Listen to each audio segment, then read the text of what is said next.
Hello everybody, welcome to the Alternative Voice podcast hosted by Provisions Plus. I'm Jade Brown and I'll be interviewing a number of our approved training providers to give you more of an insight into their journey in alternative provision. Hello everybody, welcome back to the Alternative Voice podcast. I'm Jade Brown, the Director of Provisions Plus.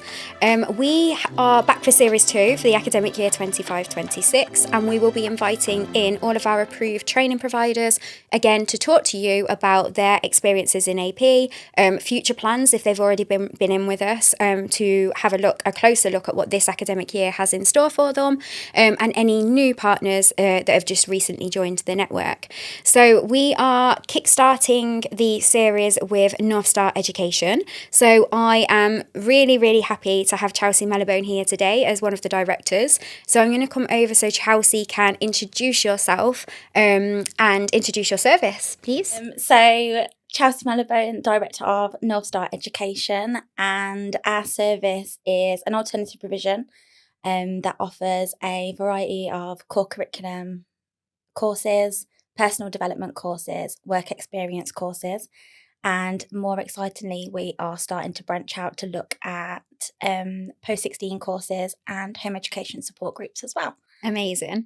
So we have obviously known each other for quite a long time now. Mm-hmm. So you first started, you tell us your journey. So when did you first create the organisation and what made you do that?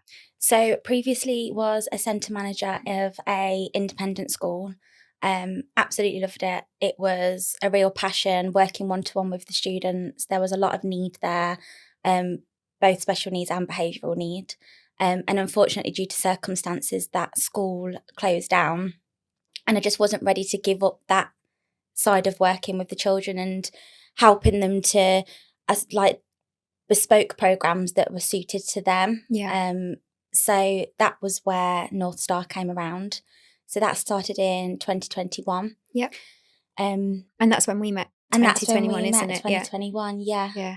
And so you reached out, obviously I was working at Coventry at the time. Mm-hmm. So you reached out at that point to just find out a little bit more about going onto that framework and how that would work, wouldn't it?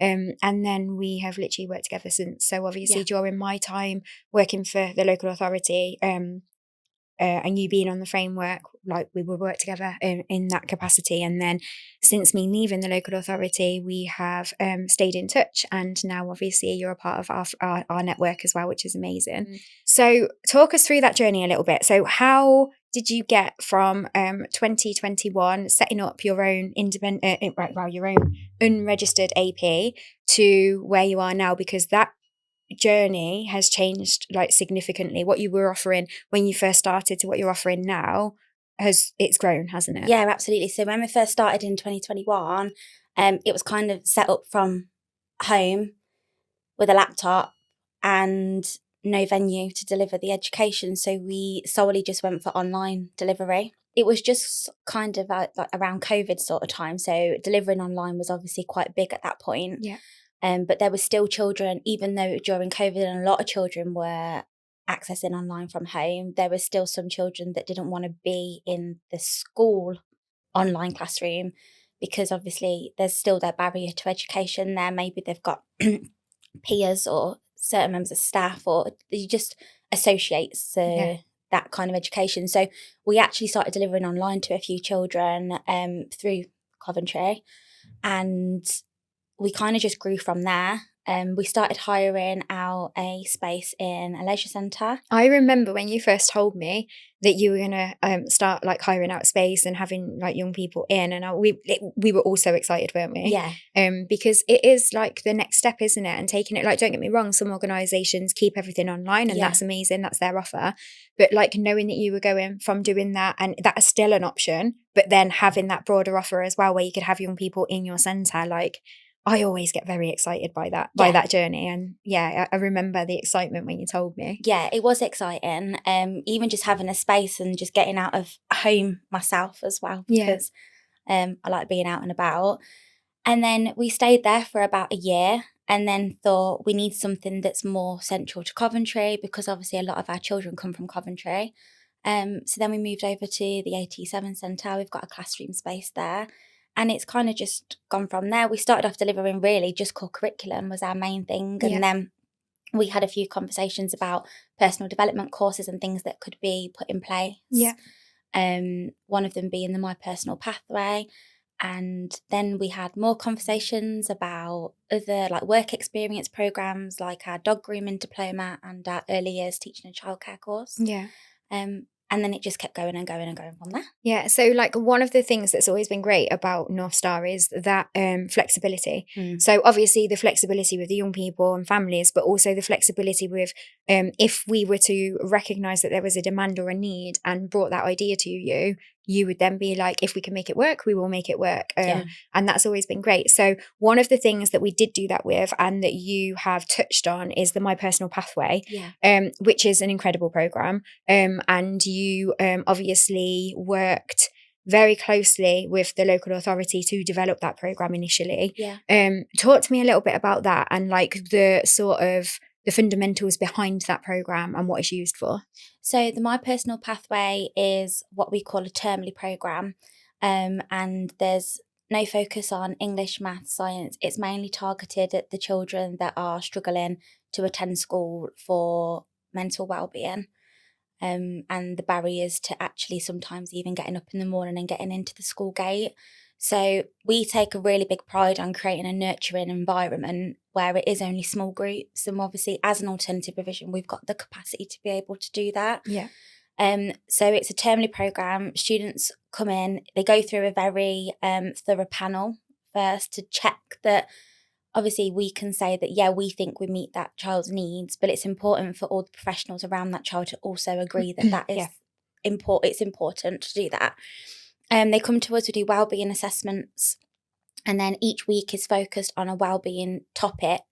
And we just try and explore and see what them barriers might be, give suggestions to the school of what they could change. Sometimes it's something that can't be changed because of circumstances, but sometimes it is something that they just need a quieter classroom or it's something to do with routine. Yeah, it could be a really small tweak that actually the staff in schools are just not given the time to actually spend trying to figure what that is out.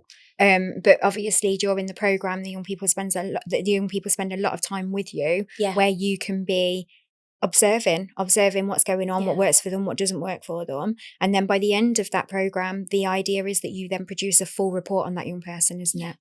And can you talk to us a little bit about the sort of content that's in that report? So it very much matches up to quite a lot of aspects of like an EHC. So we cover physical, sensory needs, cognitive learning, a bit of an overview of their communication needs as well. Anything we've picked up on that we think would be a good recommendation. There's a page on there with all the professionals that work around the child. And then at the end is a thorough report from where we've gone from sort of day one to where they've started to week 12, it tends to be, when they come to us and they do an award ceremony and their progress from day one up till their last day. And that award ceremony at the end is always one of the hardest days because you've developed such good relationships with the children and their parents and the school. And then it's like, okay, right now take everything that we've suggested and try and embed that into school. And we have had circumstances where school have come back to us and we've put the children onto some of our other programs, like the dog grooming, because they've been in, they're used to us as staff. And it becomes a safe environment for them, doesn't it? So not only like the rapport that they have with staff, but it also becomes somewhere safe. Like if these young people, a lot of them may not have actually engaged with school for a really long time, and the fact that you've then got them to be coming into your centre and that's become a safe space, it makes absolute sense for them then to continue with you on another programme if that's viable, if it is an option. Yeah, no, absolutely. I mean, we've always gone above and beyond. And one of the stories that really sticks out to me is we had a child that hadn't left the house in years, and for the first couple of weeks of the My Personal Pathway, it was a case of coming into the car park at the leisure centre and one of us staff going out, and we delivered some content in the back of the child's parents' car just to build up that relationship and the trust. And by about week 4, week 5, they were coming in to Wow. the centre. It might have been for an hour, it might have been for 2 hours, but they've not Alone? attended Were they school. coming in alone? Yeah, alone. Wow. They've not attended school for so long, so it's a huge improvement. It is a it's huge a huge thing. step. That was a real success Yeah. story for us. That's amazing. And what an experience for you to be delivering in the back of a car. Yeah, I never done that before. You know what I said about flexibility? Wow, that's incredible. But I know, like, you've had quite a lot of young people. So when we worked together and you actually launched the My Personal Pathway, that must be three years ago. Yeah. So throughout that, and it's a termly program. So Yeah. obviously you've run a few of those now. Mm.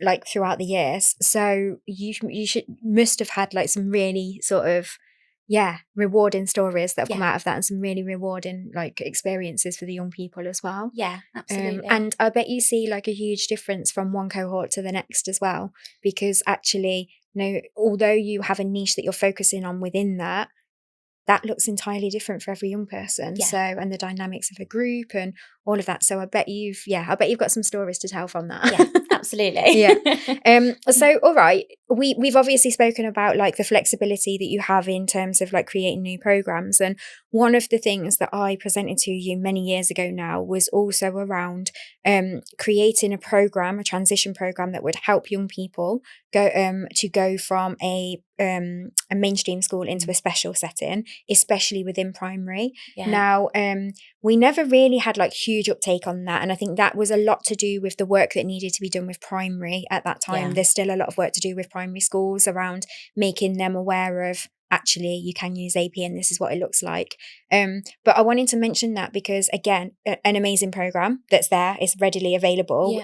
But also that just goes to show how actually flexible you are and how much you will work with other stakeholders to create what it is that actually they feel is a demand for. Yeah. So is that something that at this stage of the journey now, is that something that you would still be open to looking at? If somebody came to you, I know I do this all the time, but if somebody else came to you and said, okay, so we have a demand, we have a group of young people and we really need this type of provision for them, is that something that you would look at creating for them? Yeah, absolutely. Like you said, it's kind of something that's already been planned, sat there in the background. It would just be a case of reviewing it. And I think that as a business and in the area of alternative provision, you have got to have that flexibility and kind of work with what you can and what you've got and the resources that you've got.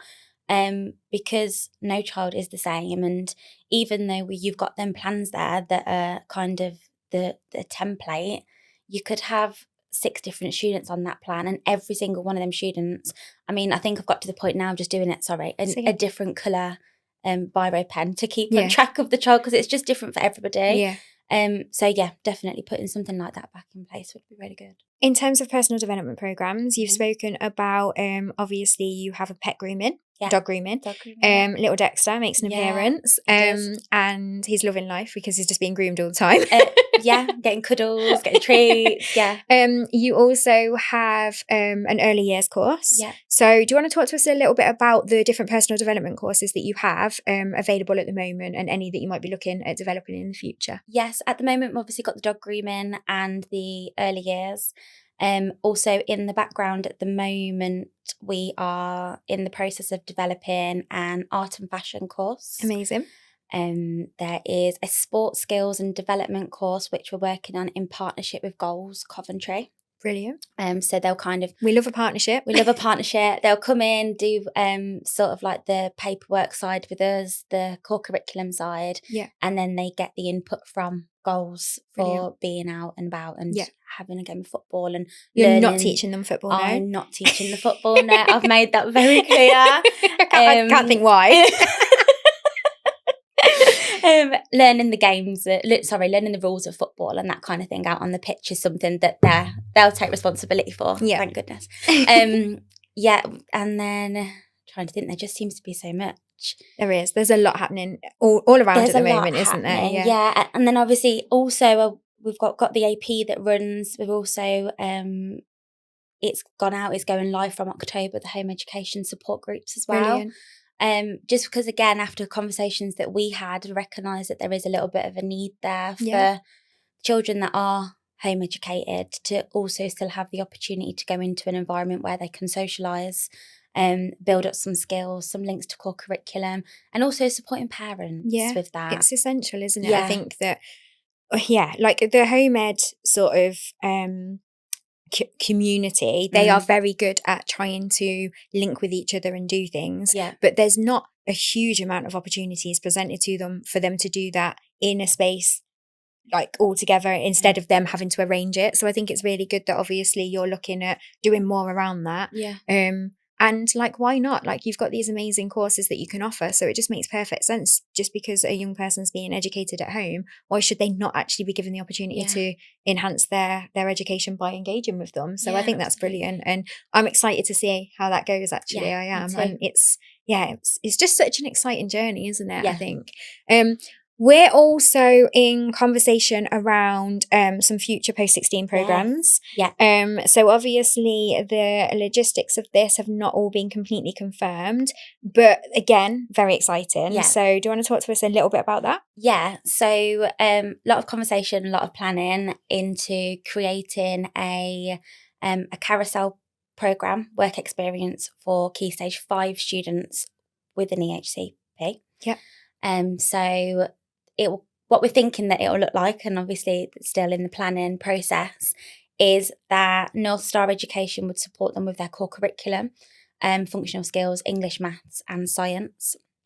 And they will get to choose, if they're doing a 1-year course, as an example, just for while we're looking at it at the moment, 6 vocations that they're interested in. And we will work behind the scenes to make sure that we get them a placement that is obviously safe, risk assessed, and meets the need of the child. So they'll come to us for 2 to 3 days a week to do the functional skills, and then they will go into the work experience placement. And as a carousel program, they get the opportunity to try 6 different things, which, I mean, I know when I was leaving school, I thought, what do I want to do? Yeah, I think everybody has that, don't they? And you're just like, but you also feel such a heavy weight that you need to know. And actually, so many young people, like no young person knows at that age when you're leaving school of exactly what you want to do. I mean, I think when I was leaving school, I wanted to be a midwife. How are you doing, Jade?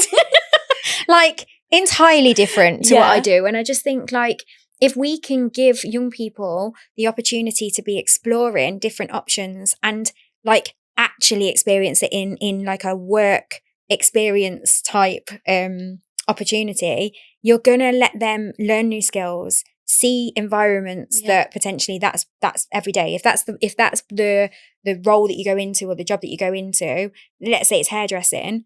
Do you even like being in a salon? Like, is that even your calling? And I think it's actually often we have these ideas of things that, I think I'd be really good at that. But then when you're actually there, you're like, why couldn't think of anything worse. Absolutely. So I think it's really important to actually present that opportunity to the young people, allow them to experience that and really feel it in a normal working everyday environment, and then make a decision at the end of that year on what went well, what I really, really enjoyed, and what I actually feel is my passion from those. And I'm so excited about this. I think it's going to be amazing. Lots of partnership work.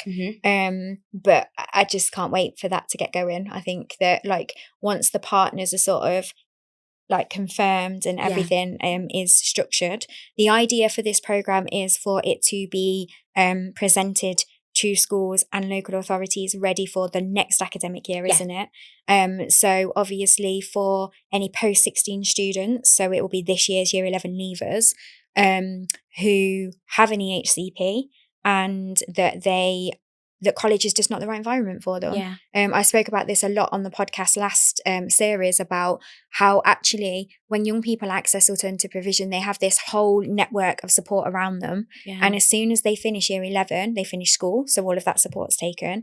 They finish AP, all of that support's taken. And then they're just expected to go into whatever is being decided for them or with them, which often is college. But then when they go to college, there isn't all of that support because actually you are an older student now. You need to get in line and you need to do like what the college is expecting of you. And if you can't do that, we often then have a lot of fallout students that actually then don't know what to do. And we then have the likelihood that they will become neat. So by having this opportunity presented, it will help to support any of those young people that actually college is just not the right environment for them. It gives them that carousel opportunity to get a real feel for what they like. Yeah. And then it will then lead on to a second year as well, won't it? Yeah. But we'll keep that for another time. We'll see where that goes. And I think as well, it's an opportunity for them to still get their functional skills, because as an alternative provider, you see so many children sort of come through, and obviously I understand that school have to put them in for their GCSEs and things, but the pressure and the stress that puts on that young person, it does often lead to maybe an escalation in behaviour or poor attendance, because they just don't want to face it. So it's pressure, isn't it? Yeah. No, so really, really, really excited by that. I think like there's just amazing things to come, and I think like when we're a year on and we've seen you delivering a year of that, I think like the stories from that are going to be incredible as well. Yeah. I think that there'll be really good engagement on that. So, what else is going on? Is there anything else new for North Star Education that we all need to be aware of, or anything that you would like to share? I just think that obviously the new courses and things, they're there, they're ready. It's just getting them out there and getting them. So let's have a think. Let's have a think about the growth for your service. So we already know, like, you have grown significantly from when you started, and you have predominantly worked in Coventry. You're on the Coventry framework, but you have also you're also one of the frameworks, aren't you? So what other frameworks are you on? So we are on the Nottinghamshire County Council framework. Brilliant. And we deliver online for those students. The online still, I mean, from day one the online's worked, so there's no point taking it away. So we get the referrals from them directly through the local authority. So it's the local authority that recognise a child needs additional support. And then sort of comes to us and says, can you deliver? Sometimes this can be really short term. They might just need the support while a child's just come to the local authority and sort of going into a school. And other occasions it has been longer periods of time. Sometimes it's where schools need the additional support. So we obviously have got that as well. And then, I suppose for growth, just continuing to look at the wider local authorities as well, and where else North Star Education can get involved, because we're not just limited to Coventry. I am interviewing staff as well, so growing the staff team. Amazing. And hopefully in the future looking at our own premises as well, which would be really good. So that's incredible, isn't it? So we're going to continue working very closely together, North Star and Provisions Plus, and just seeing how we can shape that direction, I suppose, a little bit, aren't we? Which again is exciting. Really, really looking forward to that. So Provisions Plus will continue to do all of your quality assurance from an external point of view. And we will also be supporting with all of your staff training and stuff like that. We've got lots of initiatives as well, which we're hoping that you're going to get involved with throughout the year. So exciting times, really. It's really exciting times. So at the moment, you have a number of different facilities that you're using, don't you? So talk to us about those and what they're used for. So at the moment then, so the home education group starting in October, they're going to be based at Coventry Transport Museum. There's a room upstairs there. Love that. It's quite a cool, quirky place to go. Obviously in the centre of the town centre as well, so it makes it a little bit easier for people to get to. Those groups are taking place upstairs, and they're split into sort of 2 age groups. Brilliant. And then Tuesdays are at the AT7, which is where we're doing our alternative provision. And then Wednesdays and Thursdays at the moment are to be confirmed. Okay, exciting. Exciting. And we haven't mentioned, which I don't know how this hasn't come up already, but we haven't mentioned the fact that in July, we had obviously the first Alterna Prestige event, and North Star won 4 awards at that event. Incredible. So I know that you obviously did an interview on the night, a very different interview to today's, but you did an interview on the night and you were obviously overwhelmed. But now that you've had a couple of months to reflect on that, like, is that mind-blowing to you? So obviously we had judges. We've worked together a long time. I had nothing to do with any of that. I have nothing to do with the evaluations or the outcomes of the nominations. So it was like crazy to me as well when it came through. But the judges obviously saw something really special in what you offer. So yeah, now you've had time to process that and to just be a little bit like, okay, crazy. How does that feel? Yeah, no, that it was crazy. And I think on the night I sort of got up for the first award and was like, thank you. And then I think by the fourth time, the hosts were like, it's you again. And I was like, yeah, it's us again. But no, just crazy. I think, like you said, on the night when I did the interview there, it was all very overwhelming. And then now sitting and looking back, for the first Alternative Prestige event as well, it was just incredible. It was a very exciting night, wasn't it? For everybody involved. I think I was overwhelmed as well. I think that do you know what still stands out to me, and I said it in my interview on the night, is how happy everybody was. Oh yeah, absolutely. I love that, like, to bring everybody from like an AP space together, and for them all to be happy for each other for winning awards and giving shout outs to each other. So like, supportive. So supportive. It was such a lovely feeling. And I just think that was exactly what I set out to achieve. Yeah. So we'll take that and we'll do it again next year. I'm already excited for the next one. I mean, like, the dates are already set for this year's, and I'm like, is it too soon to post a save the date post yet on socials? No. And then I'm like, Jade, literally everyone's just started back, so maybe just hold fire a little bit. But yeah, very, very excited, because obviously we're growing as well. Like, Provisions Plus are growing, the network is growing, and I think this year we're obviously going to be accommodating for more people. And I just think, like, it sounds silly what I'm about to say, but I don't want the event to be much different to what it was last year, because it had that lovely intimate feeling and everybody got on really well, and everybody just had a lovely night. So I don't want it to change too much, but I also want it to grow, because I want more people to have that experience of enjoying such a wonderful evening. So you'll have to continue to work hard, because obviously you've set the bar high with 4 awards. You'll have to continue to work hard this year. And then obviously nominations, all of the nomination categories are confirmed and go out, so that nominations can start being made from February. So not long. No, it's not long, is it? So you need to be grafting so that people are recognising your hard work beforehand. But yeah, very, very exciting. Yeah, very exciting, and just well done, because I think that's incredible. Like, it really, really is to have won 4 awards. I think, like, yeah, incredible, and you definitely celebrated well. So. Okay, thank you so much for coming on the podcast today. It's just been a pleasure, like, sitting and talking to you. I think you've had a really exciting journey in alternative provision so far, and I think there's just so much more to come. Yeah. And I am really, really excited to be alongside you on that journey, and just like seeing how much you grow and how much, how many opportunities you're opening up for the young people. And I'm excited to actually be bringing more of those opportunities to the table together as well. Yeah, we do have ideas that bounce off of each other quite a lot. So I know that there's going to be like collaborative opportunities and stuff moving forward. Yeah. And that just makes me really excited. I know I have that with other partners as well, but I just think, like, you have different relationships with all of the people that you work with. Yeah. And I think that there's definitely potential here for us to do some bits together. So I'm really excited about that on a personal level. But yeah, I'm really, really happy to have you as part of the network. I'm really excited to see where this year goes for you. Thank you. So thank you very much for coming, and then we'll have to get you on later on in the year or next year, so you could talk about sort of what's happened, and how all of those things that you are working on now how they've worked, and how you've got them out there, and how well engaged they are and stuff. So so really, like, the best of luck. And thank you for joining us. Thank you for having me. Thank you. Thanks. Thank you so much for joining us today for the Alternative Voice podcast. We hope that you found today's discussions insightful. If you wish to find out any more information about Provisions Plus, Alternative Provision, or today's guest, please get in touch with us at info@provisionsplus.co.uk, and we will be more than happy to help. Thank you.